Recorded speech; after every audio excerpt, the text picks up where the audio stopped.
Bonjour et bienvenue sur Egide, je suis Quentin et aujourd'hui nous allons regarder ensemble les nouveautés pour The Scourge of the Giran pour les Slave to Darkness. Donc Slave to Darkness c'est une armée qui performe très très bien parce que les stats de ces modèles, des unités, des chartes d'unités sont très très performants, notamment avec les doubles actives, les blessures mortelles, les choses comme ça. La charge à 3d6 avait vraiment fait régner, on va dire, la marque de Slaneige. Depuis le nerf, on la voit beaucoup plus moins. Et on se retrouve surtout avec du pas de marque, avec la bannière qui bousille les ordres et bien sûr de la marque de corne de temps en temps. Qu'est-ce qu'on souhaitait pour Slave to Darkness? Des sous-factions principalement, parce que Slave to Darkness avait que des mauvaises sous-factions ou des sous-factions tellement conditionnelles que les listes d'armées étaient difficilement jouables autour de ces dernières. Et moi, j'aurais aimé une modification du profil d'Archaon ou d'autres unités. Aujourd'hui, on a une modification du profil d'Abraxia qui, personnellement, je le trouvais bon. Aujourd'hui, va avoir un rôle différent, donc c'est intéressant. Dommage qu'il n'y ait qu'un seul War Scroll modifié. Donc, qu'est-ce que nous avons de beau sur ces battle formations? La première, c'est One Spartan Army Your Hero Phase, donc seulement votre phase de héros. Vous allez choisir une unité Warrior of Chaos. Donc Warrior of Chaos, c'est un mot-clé. Donc c'est les guerriers du chaos, les Chosen, les Knights, et il y a peut-être les Vanguard, je ne sais plus. En tout cas, regardez bien en bas de votre War Scroll sur ce mot-clé. Les héros aussi ont ce mot-clé-là, Warrior of Chaos, certains. Donc soyez bien vigilants. Ensuite, on vous demande de choisir deux unités visibles d'Akotar. Donc d'Akotar, ce sont que les maraudeurs principalement. Ou voilà des modèles, je crois que les Finns sont d'Akotar aussi, mais il n'y a pas beaucoup de c'est très limité. Souvent, c'est les Fell Raiders ou les maraudeurs standards que vous allez choisir, qui n'ont pas de pledge. Donc le pledge, c'est les marques, tout simplement. Et en plus de ça, on vous demande qu'elle doit être entièrement à 12 de l'unité Warrior of Chaos que vous avez choisie. Donc principalement, vous allez choisir peut-être un héros.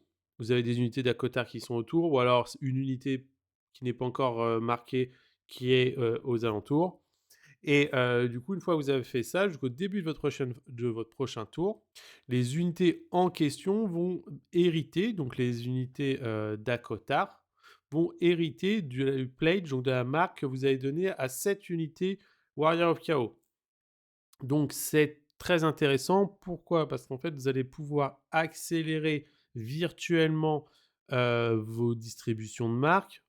Si les joueurs qui jouent STD savent que principalement vous donnez vos marques aux bonnes unités, et les unités qu'on appelle secondaires, là pour les tactiques, souvent ne prennent pas de marques, ou alors quand elles prennent des marques, c'est vous réservez vos marques pour un petit peu plus tard dans la partie.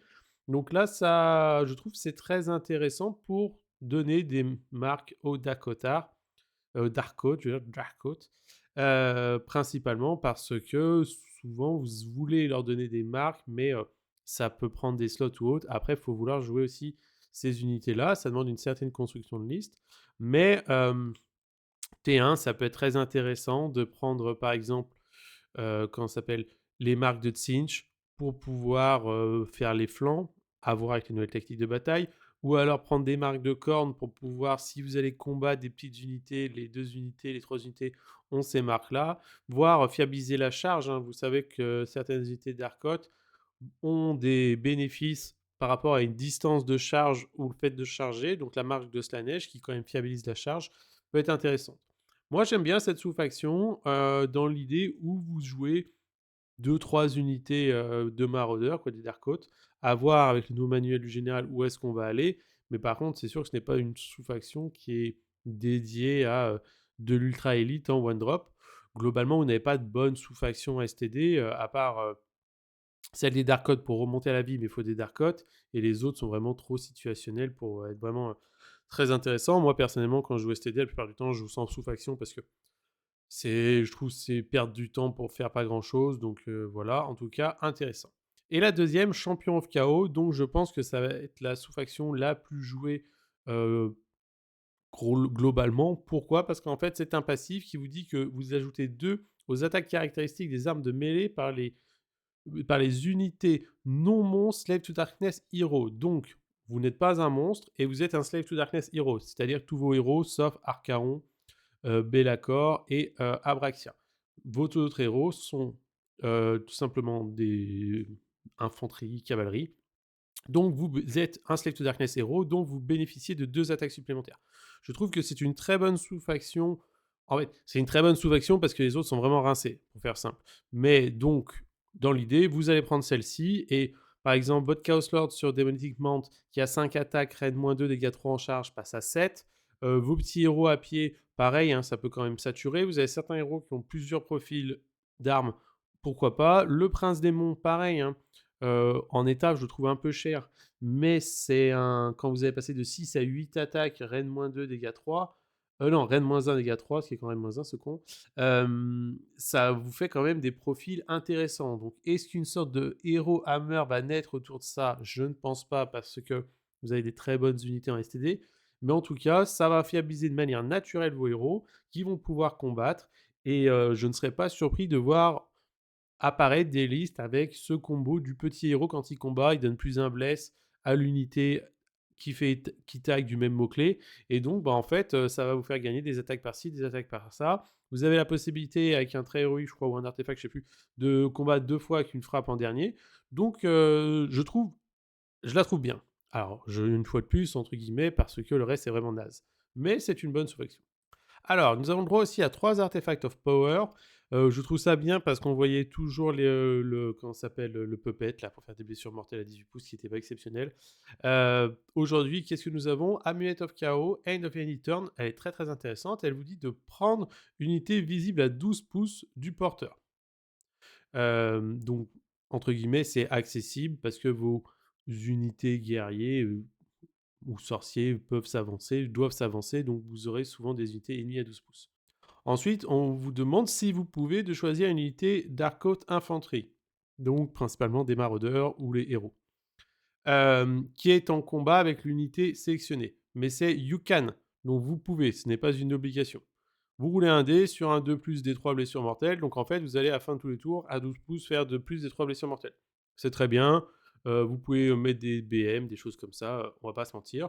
Et en plus de ça, si vous avez une unité donc Dark Infanterie qui est engagée avec l'unité que vous ciblez, pour chaque blessure mortelle fait, vous allez pouvoir return, donc ramener à la vie des slain modèles, et donc entre guillemets 2 ou 3 Dark Oath. Ce n'est pas quelque chose qui est exceptionnel, cependant, on commence à voir que l'éditeur nous propose un build alternatif avec des Dark Oath. Chaos Horde qui va vous pouvoir la possibilité de donner donc des marques pour juste un tour, donc vous allez pouvoir leur donner des marques qui vont changer au fur et à mesure de la partie selon vos besoins, et un artefact qui vous permet de remonter un petit peu de plus D3, potentiellement des comment ça s'appelle, des modèles si vous slain des modèles. Donc intéressant pour de la repop. Est-ce qu'on préférerait la sous-faction qui fait de la repop à mi-effectif? Je pense que oui, mais dans un build où vous n'êtes pas comment ça s'appelle, mono maraudeur, mais guerrier et maraudeur, la Chaos Horde s'entend complètement. Le deuxième, vous avez un passif, The Varanid Shackle, qui vous dit que les unités non Warrior of Chaos Slave to Darkness ont une ward à 6 quand vous êtes entièrement à 12 du porteur. Donc les Warriors of Chaos, c'est tout ce qui est en armure lourde, donc tout ce qui n'est pas en armure lourde, c'est le reste. Ward à 6, intéressant, une fois de plus, ça vient buffer les maraudeurs principalement, et même les monstres que vous pouvez avoir, vous voyez la Mutalite, le Slaughter Brute, qui sont des monstres démons qui n'ont même pas de ward de base, vous en récupérez une. La ward à 6 n'est pas quelque chose qui est exceptionnellement fort, mais quand vous jouez contre des unités qui sont très populeux et vous avez beaucoup de points de vie, c'est très fort parce qu'en fait, quand vous êtes de l'élite, vous avez 9 points de vie en save à 3 ou ward à 6, la ward à 6, ça va pas servir à grand chose. Mais quand vous avez 20 points de vie, bah, mathématiquement, vous allez faire des jets qui vont être efficaces. Donc je trouve cet artefact passe-partout, mais intéressant. Une ward à 6 entièrement à 12 du porteur, pourquoi pas. Et le troisième, Heart of the Unworthy, qui vous dit que si tu es Slave to Darkness Hero avec des points de Dark Apothéose est détruit, vous allez donner 8 points de Dark Apothéose à l'unité qui porte cet artefact. Donc pareil, une fois de plus, qu'on s'appelle un artefact intéressant, parce que vous allez du coup choisir un héros. Cet héros va du coup recevoir l'Eye of the God, et à chaque fois qu'il combat, il génère des 3 points de Dark Apothéose, et si jamais vous contestez un objectif qui est entièrement à l'extérieur de votre territoire, vous générez des 3. Donc ça peut comment ça s'appelle? Vous pouvez générer sous condition rapidement, ces points-là pour pouvoir éventuellement transformer votre héros soit en prince démon, soit lui donner une ward à 5 et le soigner. Là, ça va vous permettre d'avoir, comment ça s'appelle? Pas une sécurité, mais je dirais un kamikaze. C'est-à-dire que prendre un héros d'Arcot, peut-être se monter, vous voyez, ou à pied, qui va combattre, du coup générer, des points de momentum là, de Dark Apocalypse, mourir comme une merde et du coup le petit héros à côté qui porte ce truc-là passe à 8 et vous pouvez le transformer, en, comment ça s'appelle? En prince démon. Ce qui est pratique, c'est que c'est à Any Hero Face que vous pouvez le faire donc voilà, en tout cas je dis pas que c'est broken, c'est exceptionnel, mais c'est un petit artefact de pouvoir qui, je trouve, a une certaine saveur pour pouvoir jouer autour du Dark Apothéose, chose qu'on ne voyait strictement pas, donc intéressant, intéressant. Et maintenant, le profil modifié, on n'en a qu'un seul, c'est Triss et Abraxia, donc son body ne change pas, 14 PV, bouge de 10, save à 3, ward à 5, 5 dossés. Qu'est-ce qui change? Et ben maintenant, c'est sa lance. Donc elle garde toujours le anti-héros, Reine plus 1, charge plus 1 dommage, sauf que maintenant elle en 5 attaques, 3-3, moins 2-3 au lieu de moins 2-2. Pourquoi? Bah, parce qu'en fait, vous allez perdre la capacité qui vous permet en phase de combat de générer potentiellement un dégât de plus et voire de passer crit mortal. Donc vous êtes plus stable parce qu'il n'y a pas de jet de dés à faire. Vous êtes reine -2, dégâts 3, reine -2, dégâts 4 quand vous chargez, tout simplement. Un personnage combattant fait pour combattre, beaucoup plus simple. La monture, elle, change un petit peu parce qu'elle passe de 6 attaques 4-3 moins 1-2 à 4-2 moins 2-2. Donc, finalement, le profil est lissé, ça combat mieux parce qu'il n'y a pas de jet de dés, on blesse mieux et on a plus de dégâts. Donc sur ça, c'est cool. Par contre, vous passez 320 à 360, donc le billet d'entrée est quand même cher. Anciennement, qu'est-ce qu'elle vous permettait en plus de buffer sa lance? Elle vous permettait tout simplement de faire des blessures mortelles quand vous la blessiez et surtout sur le 4+, et surtout de permettre de casser le strike last des Varangua. Donc un personnage qui finalement avait besoin de jouer avec des Varangua pour pouvoir être magnifié. Aujourd'hui, on a un personnage qui est un peu plus autonome. Pourquoi? Parce que vous avez un rampage qui se fait en phase de charge, once par turn, any charge phase, donc n'importe quelle phase de charge. Il vous dit que si cette unité a chargé, vous prenez un ennemi à 1 pouce, vous jetez un D3. Ce qui est bien, c'est qu'il n'y a pas de 2 plus D3, donc vous êtes sûr de réussir. Je crois que Games commence à se rendre compte que le 2 plus D3, c'est vraiment de la merde.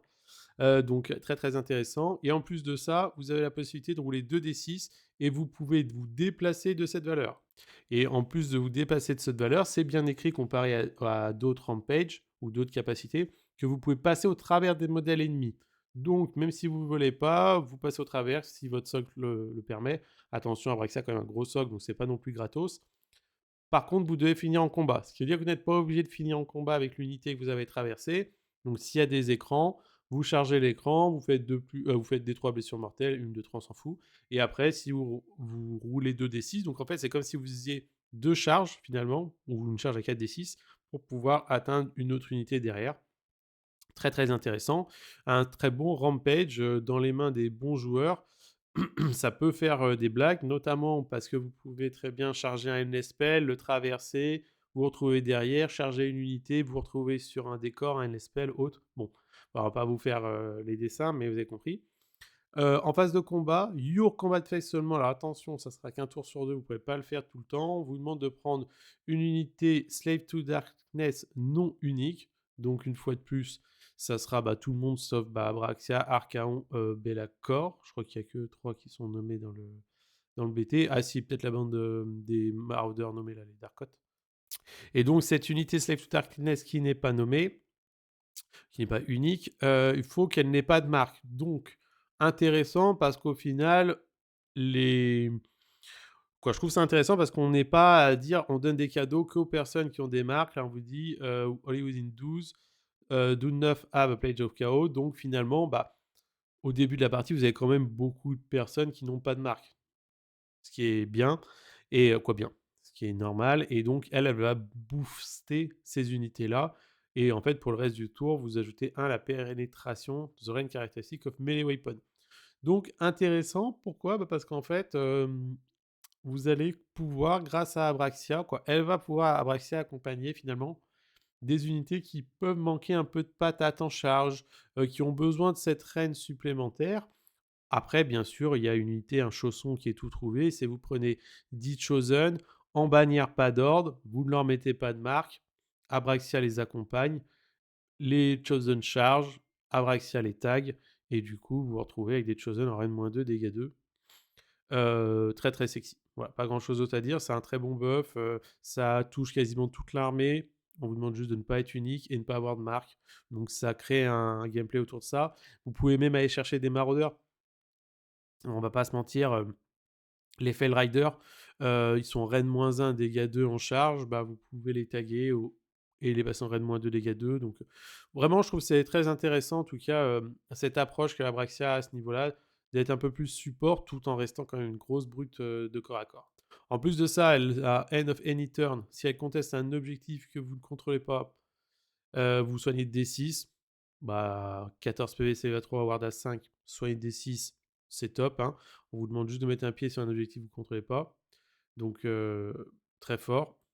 Et la dernière, Mutation Spear.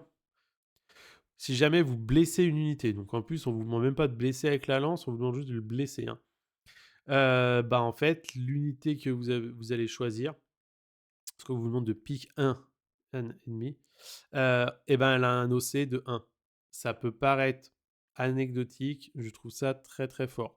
Vous jouez contre des armées qui sont très populeux, qui jouent sur l'OC.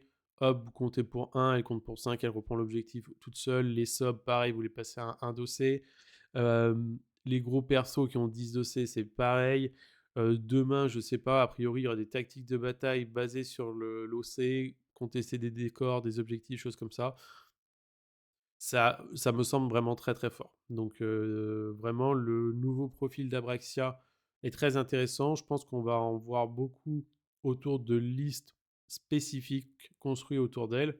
Mais je suis content parce que ça apporte de la nouveauté et pas seulement je babysit un type d'unité. Vous voyez, c'est un peu ce que moi je reprocherais à, comment ça s'appelle, à ce que l'éditeur a pu faire sur la V4.1, c'est des héros qui sont trop spécifiques à faire une seule chose et du coup, vous pouvez pas construire autour. Là, un personnage comme Abraxia qui est beaucoup plus, comment dire, polyvalente, bah, je préfère parce qu'en fait, on peut la jouer avec plein d'unités et donc elle va exploser dans ce qu'elle fait parce qu'elle va le faire avec plein de gens, tu vois.